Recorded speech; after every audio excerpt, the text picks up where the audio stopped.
안녕하세요. 한창 뛰어놀기 좋아하는 개구쟁이 11살 아들을 키우고 있는 40살 여자입니다. 저는 그저 평범한 삶을 꿈꾸던 사람인데 살다 보니 평범하게 사는 게 생각보다 어려운 일이더라고요. 평범함이라는 것에 대해 사람마다 생각하는 게 다르겠지만 저는 그렇거든요. 좋은 일로든 나쁜 일로든 유명해지지 않는 것, 엄청난 부를 누리지는 못해도 궁핍하지 않은 것, 소소한 일상에서 행복을 느끼며 사는 것, 자연스럽게 늙어가는 것. 제가 생각하는 평범함이란 이런 정도입니다. 이곳에 사연을 보내시는 분들 이야기를 들어보면 정말 판타스틱, 드라마틱, 어메이징한 일들이 많더라고요. 이곳에 제 이야기를 하게 될 줄은 꿈에도 몰랐지만, 평범함을 꿈꿨지만 그와는 거리가 먼 삶을 살았던 저에게, 그리고 오늘도 열심히 살고 있는 저에게 여러분들의 응원 한마디가 큰 힘이 될 것 같습니다. 어린 시절 저는 수줍음이 많은 아이였습니다. 아래로는 여동생이 있었죠. 저희 부모님은 시골에서 농사를 지었는데 키우는 작물들과 우리 자매에게 사랑을 듬뿍 주며 키우셨습니다. 수줍음 때문인지 몰라도 혼자 있는 걸 좋아했던 제가 자연스럽게 빠진 것은 책이었습니다. 그냥 독서를 좋아하는 아이였던 제가 공부에 두각을 나타낸 것은 중학교 때였어요. 수연이, 너는 어릴 때부터 조용히 책 읽는 것을 좋아하더니 이렇게 공부에 소질이 있는 줄은 참말로 몰랐구먼. 거서 뭐가 되고 싶어 그러냐? 응? 뭐가 되고 싶다는 생각은 없어요.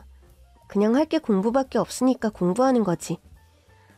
아유, 엄마 아빠처럼 농사를 지으며 살려나 했는데 우리 수연이는 아무래도 도시로 나가 살 팔자인가 보네.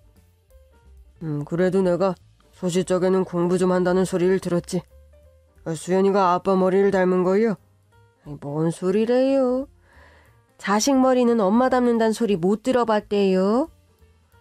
어디서 누가 그런 소리를 한다 그려? 난 정말로 처음 듣는 소리네.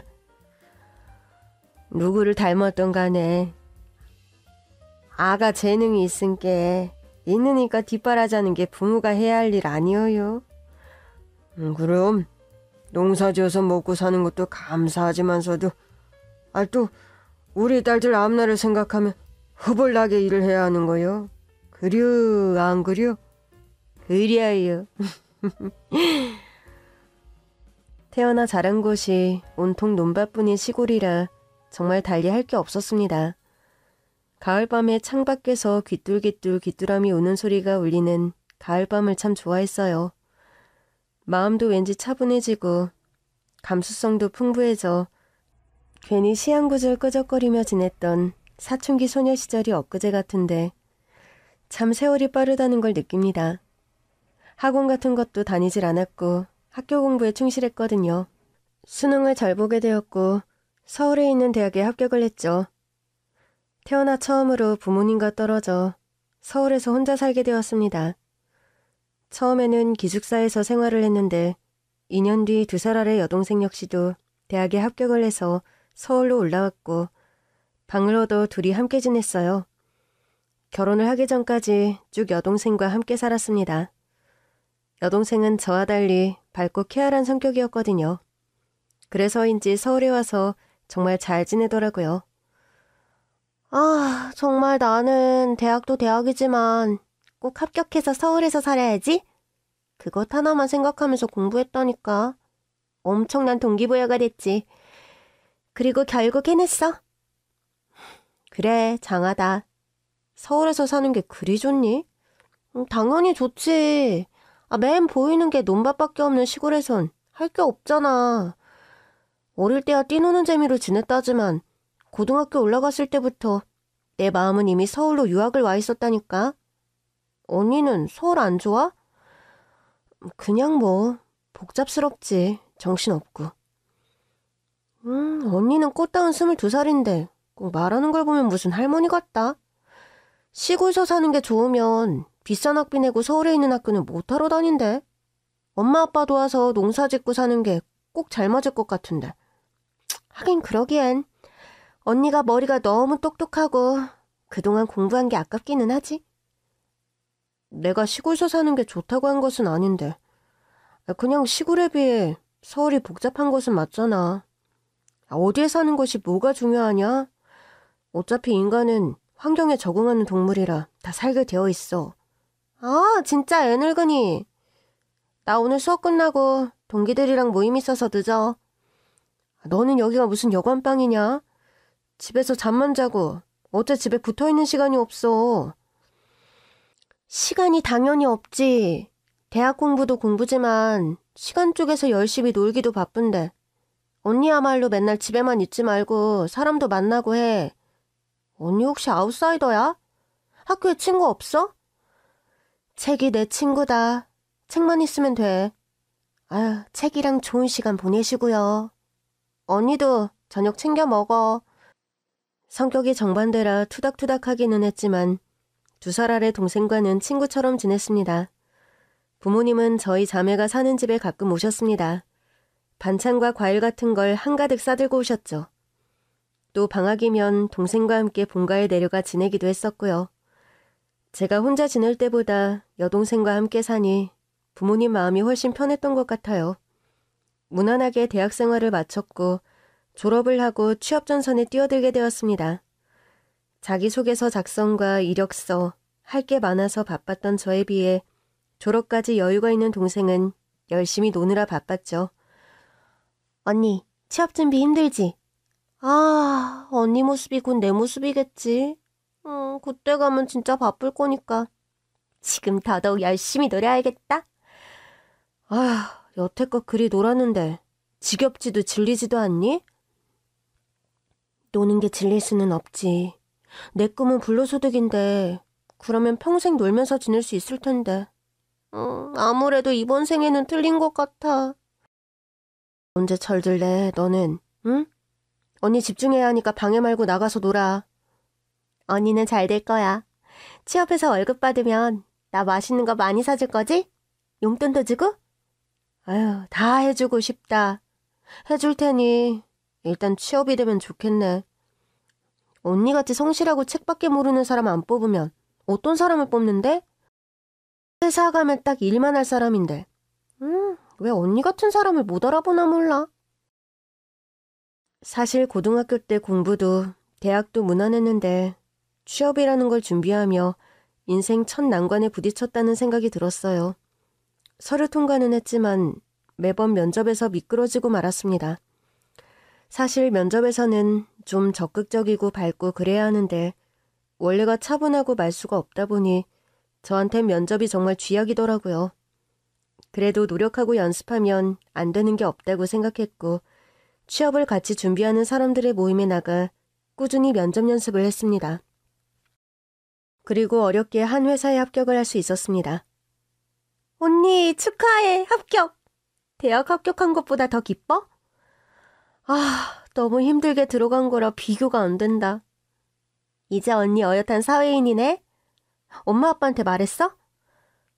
전화로 말했어. 고생했대. 저는 힘들게 들어간 회사에서 정말 열심히 일을 했어요. 회사 사람들과 일적인 것 외에 많은 대화를 나누지는 않는 편이었습니다. 학교에서는 공부를, 회사에서는 일만 잘하면 된다는 생각이었어요. 학교 다닐 때는 학교, 집, 학교, 집이 일상이었다면 회사 들어가고 나서는 회사, 집, 회사, 집이 되었습니다. 그래도 돈을 버니까 좋더라고요. 동생 먹고 싶다는 치킨도 제 돈으로 사주고 동생 옷도 사주고 부모님께 선물도 드리고 그런 게 뿌듯했습니다. 가족한테 말고는 돈을 쓸 곳이 없었고 월급의 대부분은 거의 저축을 했어요. 시간이 흘러 동생도 취업을 하게 되었고 저희 자매는 어느새 서울 생활 그리고 어엿한 직장인으로서 사회생활에도 완전히 적응을 했습니다. 회사에서는 일만큼이나 중요한 게 바로 인간관계더군요. 승진을 위해서 상사에게 잘 보이기도 해야 하고 또 적당히 안부도 할 줄 알아야 하는데 그런 것에는 소질이 없었습니다. 하지만 맡은 일만큼은 확실히 해냈기에 크게 뒤처지지 않고 남들만치 적당한 나이에 승진도 하며 무난하게 지냈던 것 같아요. 그러던 사이 어느덧 나이는 20대 후반이 되었죠. 동생이 그 나이 되기까지 모태솔로냐며 놀리곤 했는데 사실 일 욕심이 많고 크게 외로움을 느끼지 않는 편이라 연애에 별 관심이 없었습니다. 모태솔로는 아니었고 몇 번의 연애를 했지만 진지한 건 아니었어요. 그러던 저에게 운명 같은 만남이 찾아왔습니다. 출근을 하려고 집을 나섰는데 얼마 되지 않아 비가 내리더군요. 갑작스러운 비였어요. 다시 돌아가기도 애매하고 그냥 지하철역까지 빨리 가야겠다 하고 종종걸음으로 걷고 있을 때였어요. 갑자기 머리 위로 지붕이 생긴 것처럼 누군가 쓱 우산을 씌워주는 겁니다. 지하철역 가세요? 저도 가는 길인데 우산 씌워드릴게요. 비 맞고 출근하면 울적할 것 같아서요. 감사합니다. 뭘요? 가는 길인데요. 저는 일기예보를 신뢰하지 않는 편인데 오늘은 왠지 우산을 챙기고 싶더라고요. 잘 됐네요. 네, 정말 감사해요. 감사하다는 말 외에 어떤 말을 해야 할지 모르겠더군요. 그냥 빨리 지하철역에 도착했으면 좋겠다는 마음뿐이었어요. 이윽고 지하철역에 도착을 했고 다시 한번 정중하게 인사를 했는데 그때 우산을 씌워준 남자의 얼굴을 보게 되었어요. 옆에서 걸을 때도 제가 그 남자의 어깨를 조금 넘었던 터라 키가 큰 사람이구나 정도만 생각했거든요. 키도 정말 컸는데 얼굴이 훤하고 인상이 너무 좋은 거예요. 비가 내려 우중충한 날이었는데 그 사람 얼굴에만 해가 비추는 것 같았어요. 제가 신세를 졌네요. 덕분에 무사히 비 안 맞고 왔습니다. 감사해요. 출근하는 길 맞으시죠? 어디까지 가세요? 서울역이요. 아, 서울역이시구나. 저도 거기서 멀지 않은데 전 시청역이거든요. 도착했을 때쯤엔 비가 그쳐 있어야 할 텐데. 그러게요. 그래도 지하철역에서 회사가 멀지는 않아서. 다행이네요. 그럼 출근 잘하시고요. 감사합니다. 안녕히 가세요. 회사역이 가까워서 행여나 지하철에서 계속 같이 가게 되면 어쩌나 조마조마했는데 제가 부담스러워하는 걸 느꼈는지 딱 깔끔하게 인사를 하고 돌아서더군요. 대학생을 통틀어서 그때까지 모르는 사람이 우산을 씌워준 게 처음이라 기억에 남았던 것 같아요. 별다른 뜻 없이 선의를 보인 사람이구나. 정말 덕분에 비 안 맞아서 다행이다. 가볍게 생각하며 출근을 했습니다. 다행스럽게 도착해서는 비가 그쳐 있었죠.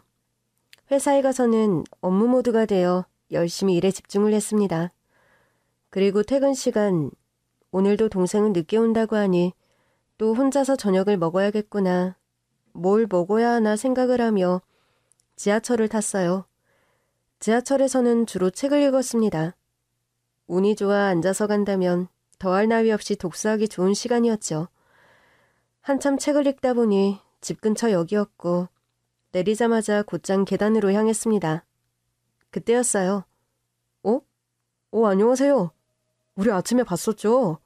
이제 퇴근하시나 보네요. 아침에 우선... 맞아요. 오, 신기하다. 출근길에 한 번, 퇴근길에 한 번. 하루에 우연히 2번이나 보네요. 그러게요. 집으로 가시는 거예요? 퇴근하자마자 집이네요. 게다가 오늘은 금요일인데? 네, 금요일이죠. 불금 같은 거에 취미가 없으신가 보네요. 그냥 집에 있는 게 좋아서요. 집순이시구나. 그러고 보니 제 소개도 안 했네요. 그래도 2번이나 봤는데. 저는 김민철이라고 합니다. 이수연이에요. 수연이라 예쁜 이름이네요. 출근할 때 우산을 씌워준 그 남자를 퇴근길에 또 만나게 되었습니다. 사실 아침에 살짝 설레긴 했지만 회사에서 일이 바빠 별 생각이 없었거든요. 따로 약속을 한 것도 아닌데 퇴근길에 다시 보니 저도 신기했어요. 그렇게 통성명을 나눴는데 지하철역을 기준으로 집이 반대 방향이더라고요. 저는 집이 이쪽이라서. 저는 저쪽이요. 네. 그럼 안녕히 가세요. 저, 수연 씨. 네? 실례가 되지 않는다면 이것도 인연인데 지하철역이 같은 거 보니 동네분인 것 같은데요. 혹시 연락처를 알려주실 수 있을까요? 연락처요? 오해하지 마세요. 저 이상한 사람 아닙니다. 사실 아침에 봤을 때도 너무 제 이상형이어서 그것 때문에 오늘 종일 저는 좀 설레었는데요. 그 마음 때문인 건지 이렇게 다시 만난 게 신기하고 반가워서요.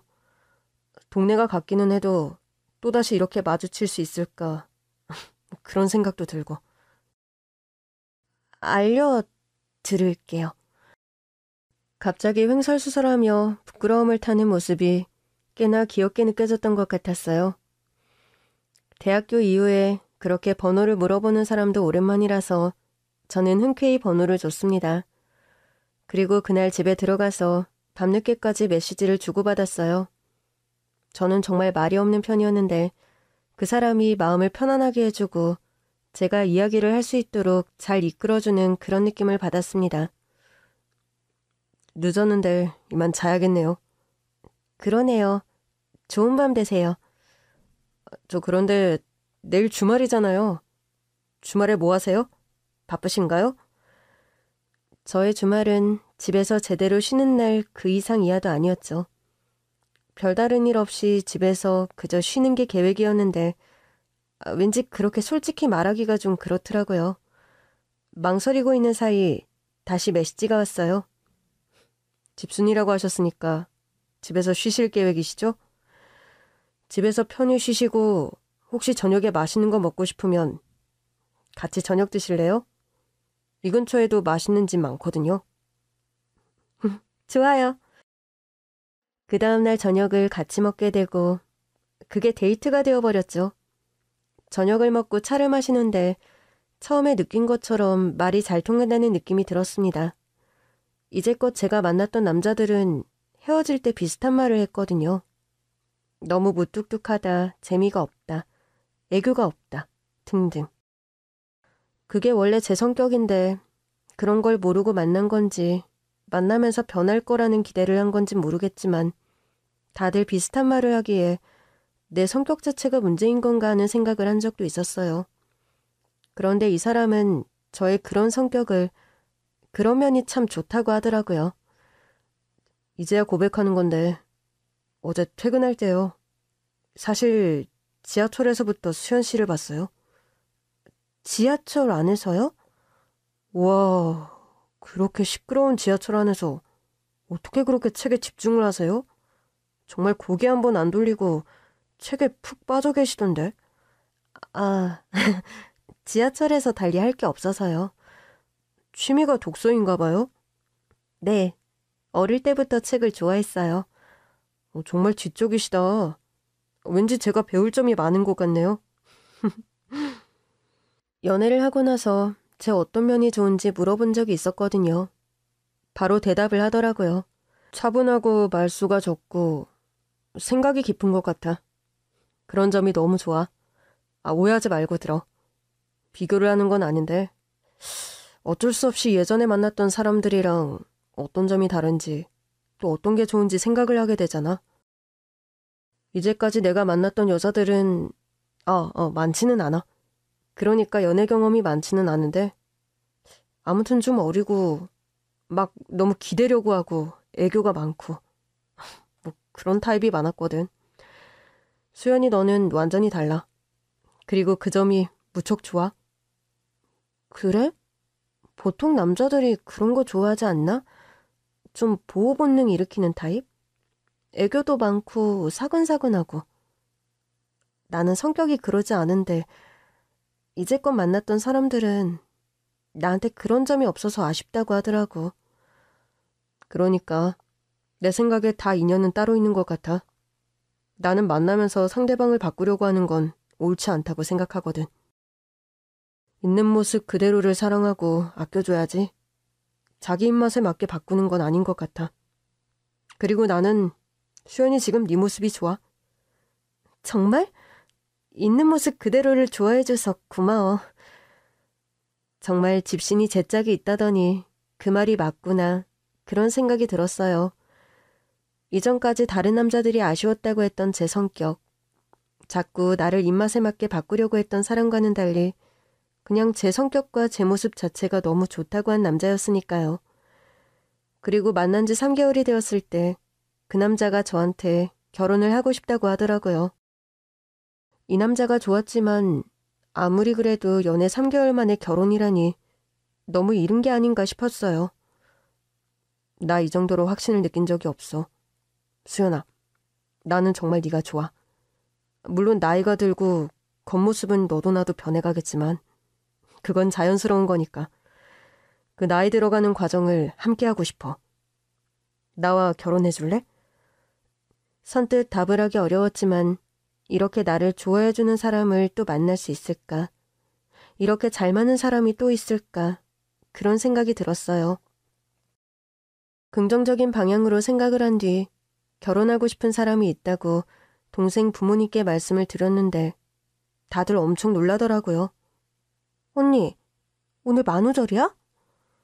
지금 가을인데 무슨 만우절 같은 소리를 해. 그러니까 만우절도 아닌데 아니 언제 연애를 하긴 했어? 왜 같이 사는 내가 몰랐지? 연애를 언제 했는데 갑자기 결혼을 한다는 거야? 혹시 언니 속도 위반? 그런 거 아니야. 집에서 동생을 보기는 했지만 저는 원래도 말이 많은 편이 아니었고 굳이 물어보지 않는데 말을 해야 하나 싶어 하지 않았던 건데 동생 입장에서는 연애도 아닌 갑자기 결혼 이야기를 꺼내니 이게 자다가 무슨 봉창 두드리는 소리인가 싶었을 겁니다. 부모님도 너무 이른 거 아니냐며 걱정을 하셨죠. 그래서 우리 커플은 서로의 부모님께 인사를 드리기로 했어요. 만나보면 걱정을 덜 하실 거다. 그렇게 자신을 하더군요. 제가 먼저 남자친구의 어머님께 인사를 드렸습니다. 안녕하세요. 이수연이라고 합니다. 아유, 좀 참하고 예쁘네요. 우리 민철이가 복이 있지. 우리 아들이 만나는 사람이 있다고 하면서 나한테 인사를 시켜주는 건 아가씨가 처음이에요. 저희가 오래 만나지는 않았는데 나도 들었어요. 아가씨 부모님도 같은 생각이겠지만 만난 지 얼마 안 됐는데 결혼이라니 너무 빠른 거 아닌가 했거든요. 그런데 민철이가 확신이 있다고 하는 거예요. 도대체 어떤 여자이길래 그러나 했는데 보니까 절로 이해가 되네요. 남자친구의 어머님은 남자친구처럼 인상이 참 좋은 분이었어요. 눈빛이 선했고 저를 예쁘게 봐주시는 게 느껴졌죠. 그 후 남자친구가 시골에 내려와 저희 부모님께 인사를 드렸는데 남자친구가 자신했던 것처럼 너무 마음에 들어 하시는 겁니다. 외모도 훤칠하고 말도 잘하고 예의가 바르다고요. 그렇게 인사를 드리고 나니 일사천리로 결혼이 진행되었습니다. 상견례 때 저희 집은 부모님 그리고 동생이 나왔는데 예비 신랑 쪽에서는 신랑과 어머니만 나오셨죠. 아버님이 안 계시다고 했어요. 지병으로 떠났다고요. 저희 부모님은 크게 개의치 않으셨어요. 오히려 아들 혼자 키우느라 고생이 많으셨다. 또 너무 아들 잘 키웠다. 그런 말씀을 하셨죠. 봄에는 예식장이 비싼데 가을부터 결혼 준비를 시작해 다음해 1월 말 비수기 때 결혼식을 했습니다. 결혼식 후 동생과 함께 살던 집에서 나와 신혼집에서 살았죠. 시어머님이 조금 보태주시고 저희 집에서도 비슷하게 그리고 각자 모은 돈을 합쳐 전셋집을 얻었습니다. 나는 아기를 좀 늦게 갖고 싶어. 내가 회사를 정말 힘들게 들어갔거든. 열심히 해서 지금까지 왔는데 아기 갖게 되면 휴직해야 하고 경력 단절 되는 것도 걱정이 되어서. 그래, 수연이 네가 하고 싶은 대로 해. 아기 뭐 급한 거 아니잖아. 남편은 직장 생활을 이어가고 싶은 제 생각을 존중해 주었고 아기는 천천히 갖기로 했습니다. 결혼하고 초반에 아주 저희는 바빴어요. 특히 남편은 시골에 계신 저희 부모님을 자주 찾아뵈었습니다. 아이고, 서울 총각이 이런 농사일을 할 수 있겠어? 그럼요, 장인어른. 저 힘 좀 쓰거든요. 제가 옮기겠습니다. 아이고, 딸만 둘 키워서 생전 이런 걸 누가 도와준 적이 없는데 그냥 사위가 아들 같구먼. 아들이 생긴 것 같아. 자주자주 찾아뵙고 돕고 싶은데 멀리 살아서 죄송스럽네요. 아이고, 내가 우리 사위 때문에 동네에서 그냥 위신이 다 선다니까. 세상에나, 서울서 일하기 바쁜 사람이 휴가 기간에 처갓집 와서 농사일을 돕는다니. 그런 사위가 세상에 어디 있대? 우리 사위밖에 없지. 와, 그런데 집에 소가 있네요. 저는 처음 봐요. 외양간이라고 하나요? 축사? 그렇지. 그런데 뭐 규모가 큰 것은 아니요. 그냥 몇 마리 키우는 건데 딸내미들 다 서울로 가버린 게 그냥 이 소들이 우리 자식 같고 그렇다니까.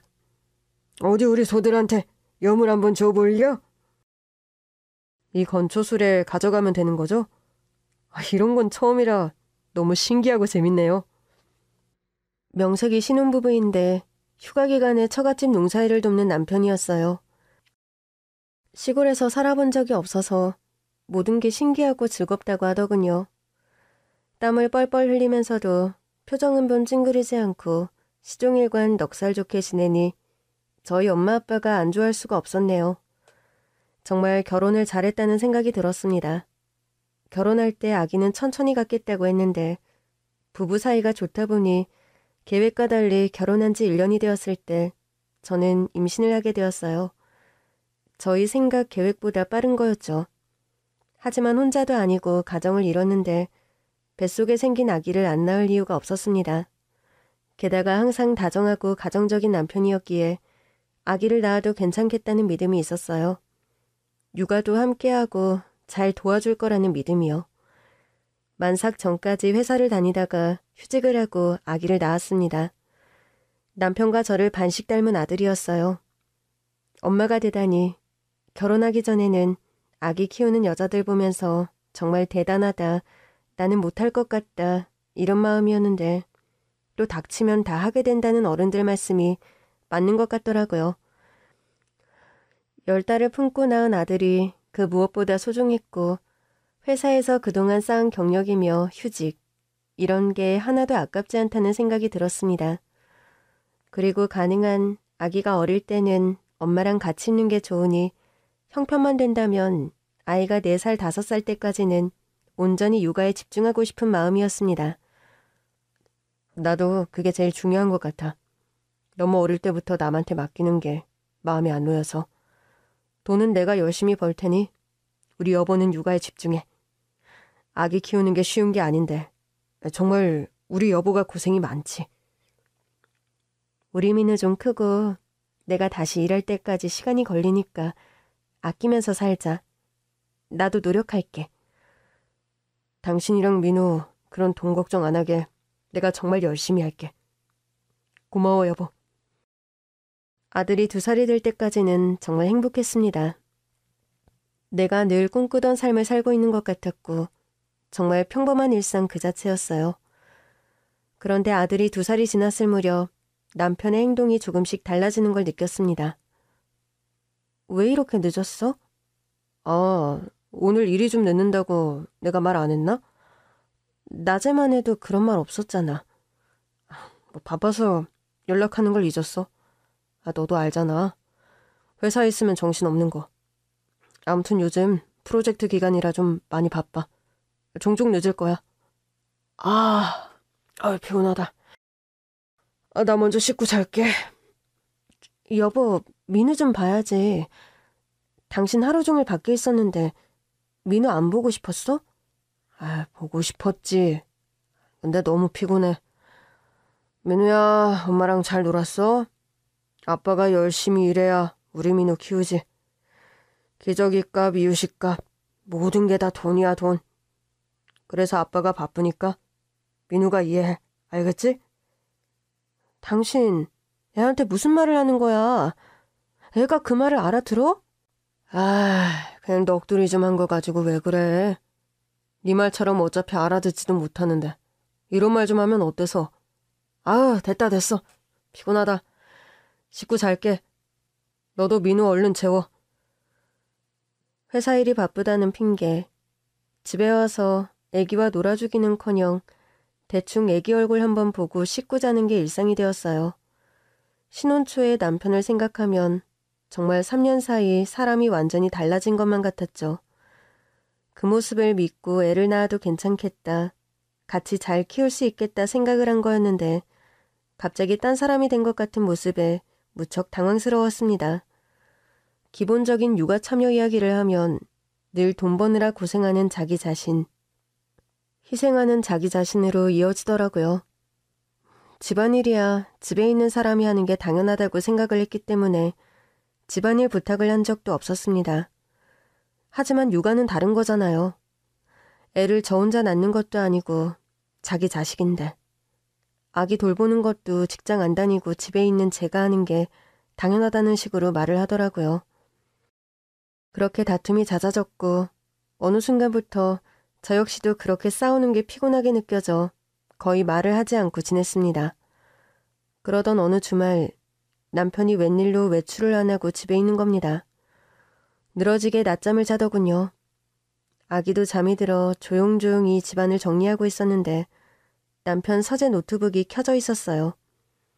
무심코 노트북을 보다가 열려있는 PC 카톡 대화창을 보고 저는 손이 벌벌 떨렸습니다. 예쁜 애기라는 상대와 수많은 대화를 주고받았더군요. 오빠야, 잘 자고 내 끊고요. 우리 예쁜 애기도 잘 자. 오빠, 사랑해. 내가 더 많이 사랑해. 닭살 돋는 애정 표현과 함께 제 친정에 대한 험담도 늘어놓고 있었습니다. 아, 진짜 시골에 거지 같은 처가도 짜증나. 집에서 소를 키운다니까. 완전 구린내 지독. 처가에 안 가면 되잖아. 요즘엔 잘 안 가지. 장인 장모도 완전 시골 촌사람들. 구식. 사위는 100년 손님이라는데 가면 일만 시켜 먹는다니까. 와이프가 말려야지. 오빠 일하는 거 보고만 있나? 말리긴 뭘 말려. 지 엄마 아빠랑 잘 지낸다고 잘한다 좋아만 하지. 아이, 준치도 없어가지고. 저가 얘기하지 말자. 생각만 해도 짜증난다. 와이프는 우리 예쁜 애기 발톱에 때만큼의 애교도 없다니까. 차갑고 완전 마녀야, 마녀. 응? 그런 여자랑 결혼을 왜 했어? 내가 눈에 뭐가 씌었었나 보지. 우리 애기를 먼저 만났어야 했는데. 그러니까 내가 회사 좀만 더 일찍 들어갔음. 우리 오빠랑 지금쯤 한 집에서 알콩달콩 살 건데. 난 우리 애기 때문에 요즘 회사 가는 게 너무 행복해. 우리 예쁜 애기 얼굴 보잖아. 나도 우리 오빠 때문에 회사 다니는 거야. 대화 맥락을 훑어보니 어린 회사 여직원인 것 같더군요. 심장이 쿵쿵거렸지만 가장 먼저 할 일은 증거를 확보하는 일이었죠. 핸드폰에 사진을 찍어두었습니다. 지들끼리 알콩달콩 하는 것도 못 봐줄 정도인데 친정욕을 하는 게 정말 너무 화가 났어요. 한참 뒤 남편이 일어나더군요. 차분하게 마음을 가다듬고 이야기를 하자고 했습니다. 나 다 알아. 이제야 이해가 되네. 당신이 왜 그렇게 딴 사람처럼 변한 건지, 왜 매일 늦는지. 일이 바쁘다는 거, 야근한다는 거 다 거짓말이지? 갑자기 뭔 소리야. 시치미를 뚝 떼는 남편에게 모든 증거가 있다고 말을 했어요. 솔직히 그렇게 이야기를 했을 때 잘못했다며 진심으로 저에게 사과를 하고 용서를 구할 거라고 생각을 했는데 불륜 사실을 들키자 적반하장으로 나오더군요. 그래, 차라리 다 알게 됐다니 나도 속이 시원하다. 뭐라고? 지금 그게 할 말이야? 당신 유부남이야. 애까지 있는 애 아빠라고.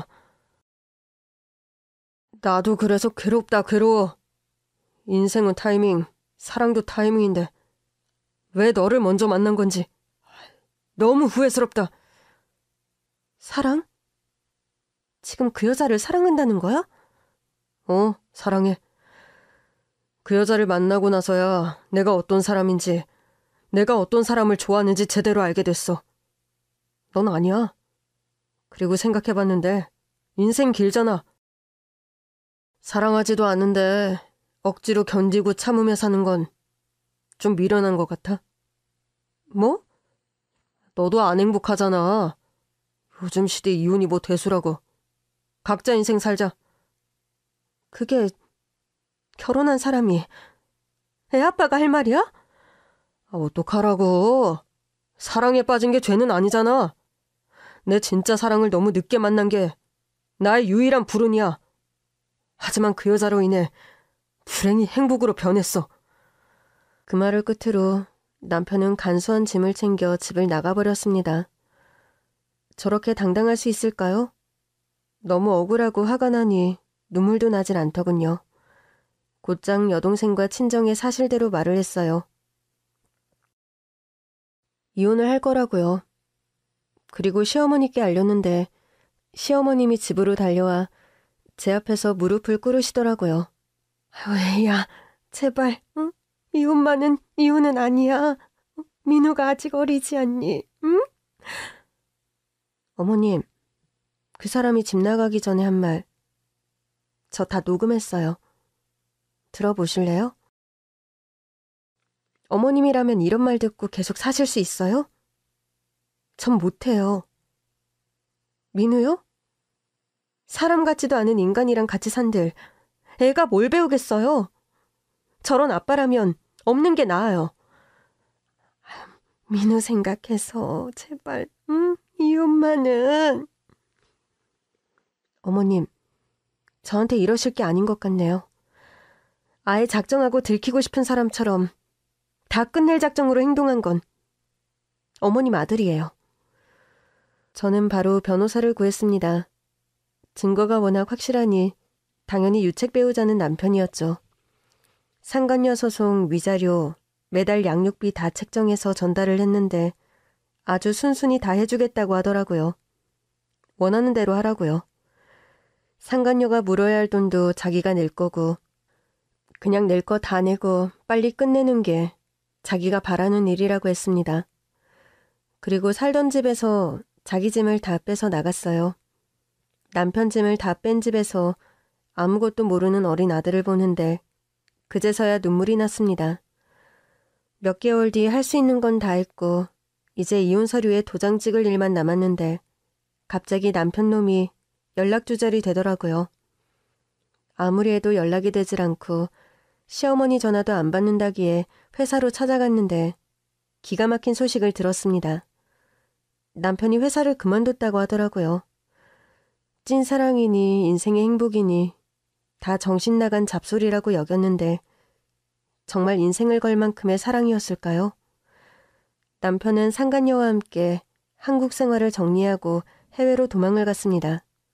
아, 정말 이혼 소송 중 출국 금지가 안 된다는 게 지금 생각해도 분통이 터집니다.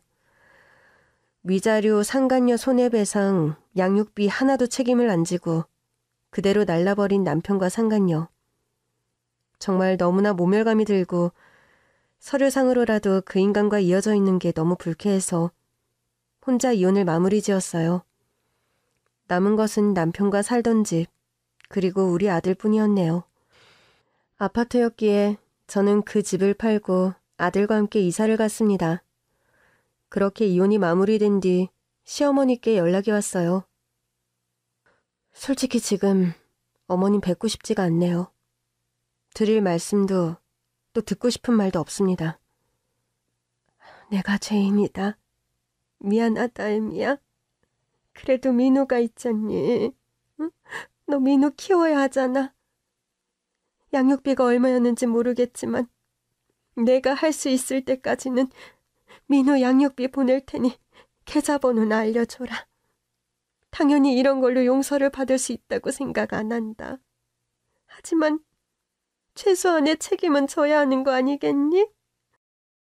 됐어요, 어머님. 정말 이렇게까지 모든 걸 다 뒤로하고 그 여자랑 해외로 갈 줄은 몰랐네요. 솔직히 저주하는 마음이에요. 그 사람 잘 못 지냈으면 좋겠어요. 그래, 원망스럽겠지. 당연히 네 마음 이해한다. 이해한다는 말씀 함부로 하지 마세요. 아니야, 다 이해한다. 네가 무슨 잘못이 있니? 그렇게 전화를 끊었는데 제 동생한테 이야기를 했더니 민우 키워야 하는데 어머님이 그렇게 하신다고 하면 아들 생각해서 돈을 받는 게 좋다고 이야기를 하더군요. 매달 돈을 보내주신다는데 그 돈을 받으면 정기적으로 어머님께 아들을 보여드려야 하는 건지 그런 걸 바라고 하시는지 잘 판단이 서질 않았거든요. 그런데 재차 어머님께 연락이 왔습니다. 다른 거 아무것도 바라는 게 없다고. 손자 키우는 거 할머니로서 보탤 테니 그냥 돕게만 해달라고요. 계좌번호를 알려드렸고 어머님은 다달이 100만 원씩 돈을 보내주셨습니다. 아이가 좀 더 자라 어린이집에 보내고 다시 취직을 해서 일을 하며 아이를 키웠습니다. 가까이 사는 친정 여동생의 도움이 있어 가능한 일이었어요. 그렇게 일하며 아이를 키우는 사이 10년의 세월이 흘렀고 어느새 아이는 초등학교 5학년이 되었습니다. 그러던 어느 날 이혼 후 10년 동안 매달 100만 원씩 보내줬던 가난한 시어머니께 연락이 왔어요. 얘야, 미안하다. 내가 이제 더 이상 돈을 못 보낼 것 같구나. 문자와 함께 한 통의 영상이 도착했습니다. 그리고 그 영상을 튼 순간 저는 그 자리에서 얼어버렸어요. 영상 속에는 한눈에 봐도 건강이 좋지 않은 몹시 마르고 쇠약해 보이는 어머님이 손을 흔들며 인사를 하고 있었습니다. 그동안 잦은 왕래는 없었지만 넉넉지 않은 형편에 10년 동안 매달 빠짐없이 아이 양육비를 주셨던 시어머님이셨거든요. 곧장 아이를 데리고 어머님을 찾아갔어요. 어머님, 저예요. 아, 이게 누구야? 얘야, 오랜만이구나. 민우야, 인사드려. 할머니셔. 할머니, 안녕하세요. 12살, 성큼 커버린 저희 아들을 바라보는 어머님의 눈에 눈물이 맺혀 있었어요. 영상에서도 바로 느꼈지만 직접 뵈니 더 상태가 안 좋아 보이더라고요. 걱정스러운 마음에 어디가 아프신 건지 조심스럽게 여쭤보았습니다. 내가 얼마 못 산다고 하더라. 병원에서 그러더라고. 어머님, 길어야 6개월. 내가 어떻게든 그래도 갈 때까지 돈을 보태려고 했는데 몸이 이렇게 돼요. 미안하다. 미안하다고 말씀하시는 어머님의 말에 마음이 미어지더군요. 궁금하지는 않았지만 그래도 어머님이 아프시고 전 남편이 외아들이었기에 이렇게 몸이 아픈 걸 알고 있나 어머님을 돌봐드릴 사람이 있나 걱정이 되어 물었어요. 그게 벌써 10년 전이구나. 내가 자식을 잘못 키웠지. 민철이 이 자식. 10년 전 그렇게 한국 두고서는 한 번도 들어온 적이 없다. 동남아 어디라고 했던 것 같은데 나도 몰라. 연락을 안 하니까. 어머님 아프신 것도 모르는 거예요? 나 아프다고 한들 내 살 날이 얼마 안 남았다고 말한들 뭘 하겠니? 그동안도 연락 끊고 살다시피 했는데 아프다는 소리에 눈 하나 깜짝 안 할 녀석이다. 잘 지냈니? 그동안 혼자 민우 키우며 일하느라 고생이 많았다. 지금 생각해도 너랑 민우한테 민철이 놈이 못할 짓을 했다. 짐승도 자기 자식은 돌보거늘. 사람 같지도 않다는 네 말이 100번 맞다. 나도 그런 놈 내 자식이라고 생각 안 한다. 그렇지만 저 어린 것이 무슨 죄가 있겠니? 그래도 네가 민우 잘 키워줘서 나는 그저 고마운 마음뿐이다. 그렇게 오랜만에 어머님을 뵙고 이야기를 들은 뒤 집에 돌아왔는데 아무래도 마음이 편치가 않더라고요. 6, 7개월이라는 말에 정말 마음이 무너졌습니다. 그날부터 저는 어머님의 병간호를 했습니다. 시아버지도 안 계시고 아들이라고 하나 있는 게 여자의 눈이 돌아가 모든 걸 내버려두고 떠났고 어머님은 혼자셨어요. 퇴근하고 아이를 데리고 어머님 댁으로 가서 식사와 약을 챙겨드리고 이야기를 많이 나누고 그리 시간을 보냈습니다. 그리고 6개월이 지났을 때 어느 날 제 손을 꼭 붙잡고 이야기를 하시더라고요. 이제 정말 얼마 안 남은 것 같다. 내 몸은 내가 알지. 갈 때가 됐어. 그런 말씀 마셔요. 얘야, 잘 들어라. 나 떠나고 나면 이 집 처분하고 돈은 모두 네가 갖도록 해. 그것만 있는 것이 아니고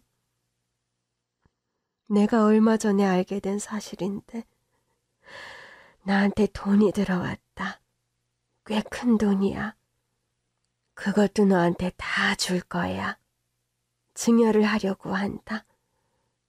어머님, 이러시지 않아도 내가 예전에 민철이 그놈이 난리를 피울 때 그랬지. 네 마음 이해한다고. 괜히 한 말이 아니다. 내가 너 같은 일을 겪으며 평생 속을 썩으며 살았어. 그래서 누구보다 네 마음을 안다고 한 거야. 그게 무슨 말씀이세요?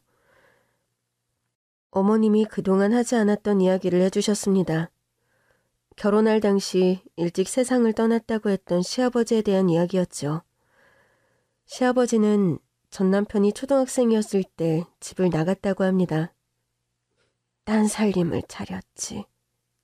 민철이 놈이 어릴 때였는데 와서는 이혼을 해달라고. 그렇게 행패를 부릴 수가 없었어. 나는 그리 생각했다. 누구 좋으라고 이혼을 해주느냐고. 어떤 여자인진 몰라도 평생을 첩소리 들으면서 살라고 내버려둔 거야. 그렇게 한 몇 년을 나가 살더니 또 언제는 집에 들어왔었다. 그게 민철이 중학교 때였나. 아주 등신같이. 내가 그걸 참고 받아줬지 뭐냐. 그런데 사람 고쳐 쓰는 거 아니라고. 바람 나는 거 그것은 아주 병이더라. 얼마 안 있다 또 집을 나가. 이번에는 다른 여자래. 민철이 고등학교 되고 나서부턴 아예 왕래도 안 했다. 없는 사람인 셈 치고 민철이 키우며 내가 그렇게 살았어. 그때도 이혼을 안 했다. 아주 죽을 때까지 족쇄처럼 차고 있으라고. 처자식 내팽개치고 지 멋대로 살아도 호적상으로 부인은 나고 아들은 민철이 하나뿐이라고. 그래서 그냥 남들한텐 일찍 돌아가셨다 그리 말했다. 민철이 저놈이 그걸 보고 자라 그러는 건지.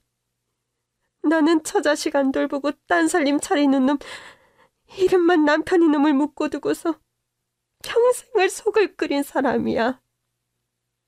그래서 내가 네 마음 다 안다고 한 거다.